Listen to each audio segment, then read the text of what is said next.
2022년 12월 26일 크리스마스 다음날이라 더없이 평화롭고 행복함이 넘치던 한국의 일상을 와장창 깨는 일이 발생했습니다. 경기도 일대 북한 무인기로 추정되는 무인기 5대가 대한민국 영공을 비행한 후 북한으로 돌아간 것인데요. 당시 군의 대비 태세에 구멍이 있는 게 아니냐며 논란이 일었고, 이 사건을 계기로 우리 군은 무인기를 8km 밖에서 탐지해 떨어뜨릴 수 있는 세계 최고 수준의 드론 요격 체계를 2024년까지 배치할 계획을 밝혔습니다. 그런데 이 과정에서 정말 충격적인 사실이 드러났는데요. 한국의 한 민간 동호회가 무려 10년 전부터 휴전선을 자유롭게 넘나들며 북한 영토를 촬영해왔다는 게 밝혀졌습니다. 구독! 이 민간 동호회가 제작한 무인기는 금강산, 개성, 심지어 민감한 북측의 시설까지 몽땅 촬영했습니다. 놀랍게도 지금까지 단 한 번도 적발되지 않았다고 하는데요. 동호회 회원인 민간인 A씨는 직접 무인기를 띄워 촬영하는 모습을 방송사에 제보했습니다. 단 3번의 시도 만에 비행에 성공. 강원도 고성군에서 이륙해 북한 상공 일대를 2시간 동안 비행한 후 강원도 인제군으로 복귀했습니다. 상상했던 것 그 이상으로 깨끗한 북한의 모습을 촬영할 수가 있었는데요. 이렇게 동호회에서 스스로 밝힐 때까지 한국군과 북한군 그 어느 쪽도 이들의 비행 사실을 알지 못했다고 합니다. 무인기 동호회 회원들은 무인기를 직접 제작까지 하는 실력자들이었습니다. 최첨단 장비를 갖춘 무인기를 만들어 10년 전부터 이런 활동을 해왔다고 하는데요. 그런데 이제 와서 이런 활동을 했다는 것을 밝힌 이유는 무엇이었을까요? 무인기 동호회 측의 말에 따르면 북한의 무인기가 서울 상공에 비행했다는 사실을 우리 군이 인지했다는 자체만으로도 대단한 것입니다. 미국 첨단 레이더 시스템 등도 무인기를 제대로 잡지 못합니다. 이렇게 북한으로 무인기를 띄우는 모습을 공개한 이유는 논란과 달리 한국군의 대처는 안일하지 않았다며, 그리고 부족한 부분의 대비책 마련에 조금이라도 도움을 주기 위해서라고 합니다. 그러나 동호회가 밝힌 의도와는 달리 언론에서 한국군의 부정적인 측면만 집중 보도되어 안타까워하고 있습니다. 그런데 이 동호회는 어떻게 한 번도 안 걸리고 38선을 왔다 갔다 할 수 있었던 걸까요? 보통 드론은 금속 재질로 되어 있기 때문에 탐지망에 걸리게 됩니다. 그래서 동호회 회원인 A씨는 드론의 소재를 EPP, 스티로폼과 비슷한 발포, 폴리프로필렌으로 만들어서 탐지망을 피했다고 합니다.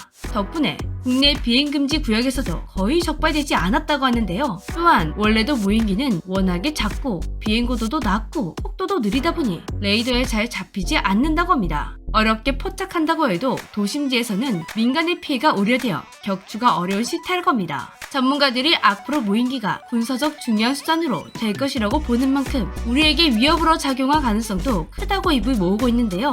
이번 사건으로 우리 군은 앞서 언급했던 것처럼 세계 최고 수준의 드론 요격 체계를 구축하고 있으며 빠르면 내년에 실전 배치도 가능할 것이라고 합니다. 자기는 능동위상 배열 레이더, 적외선 카메라, 지상 통제 장비, 제모 등으로 이루어진 이 통합 솔루션은 순수 국내 기술로 개발되었고, 레이더 반사 면적 0.03m인 소소형 드론을 8km 밖에서 탐지하는 데 성공한 것으로 알려져 있습니다. 이 시스템이 도입되면 무인기를 새나 풍선 등으로 오인하는 혼란이 줄어들고 육해공에서 북한의 무인기를 막는 핵심 전력이 될 것으로 기대된다고 합니다.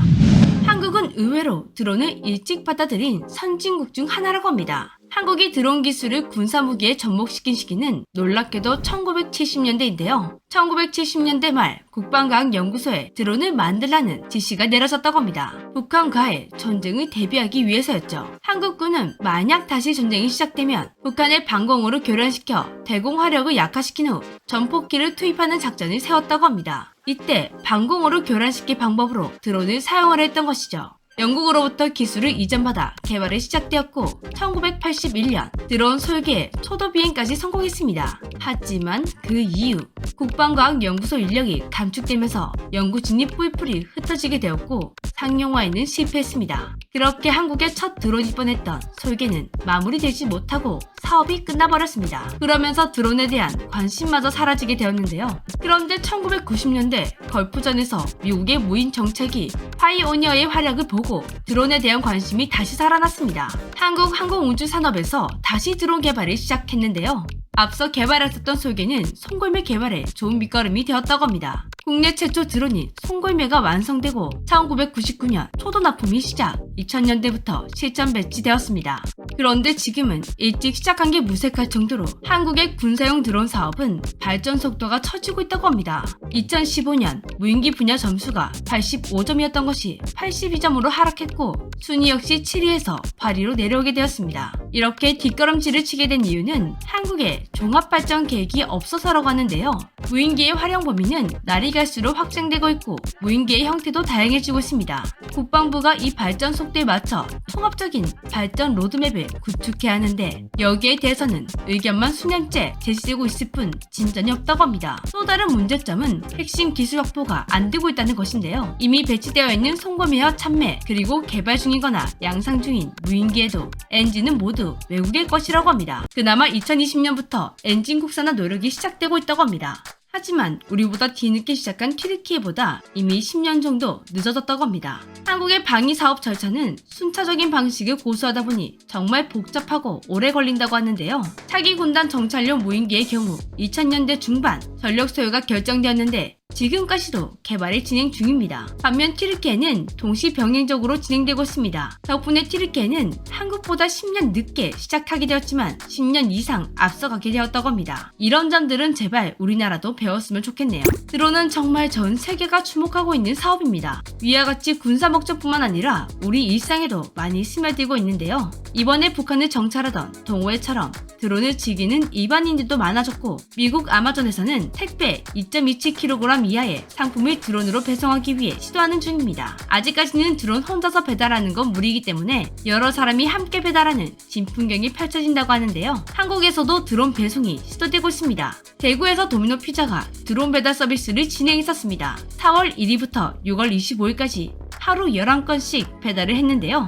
실제로 배송을 받은 사람들은 오토바이보다 빠르게 배달되어 만족스러웠다고 합니다. 제주도에서는 하반기부터 유상 드론 배송 서비스를 시작한다고 합니다. 제주도를 시작 택배 취약 지역을 위주로 드론 택배 서비스를 늘려갈 예정이라고 하는데요. 이렇게 한국의 상업용 드론 시장이 고속 성장을 하면서 해외 정부와 기관에서 한국 드론에 많은 관심을 보이고 있다고 합니다. 국토교통부에 따르면 이탈리아, 핀란드, 카타르 등 8개국의 주한 대사가 2023 대한민국 드론 UAM 박람회에 직접 참석해 한국과의 협력을 제안했다고 합니다. 초기에는 중국 업체들이 레저용 드론을 앞세우며 세계 시장을 장악했지만 최근 상업용 드론 시장에서 한국 드론 기업들이 두각을 드러내는 중입니다. 2022년에서 2030년까지 한국 드론 시장은 8.3% 성장을 유지할 것이라고 하는데요. 한국은 이 흐름을 타고 세계 드론 시장 7대 강국으로 도약할 계획이라고 합니다. 한국의 꿈이 꼭 이루어지면 좋겠네요. 지금까지 재미쥐였습니다.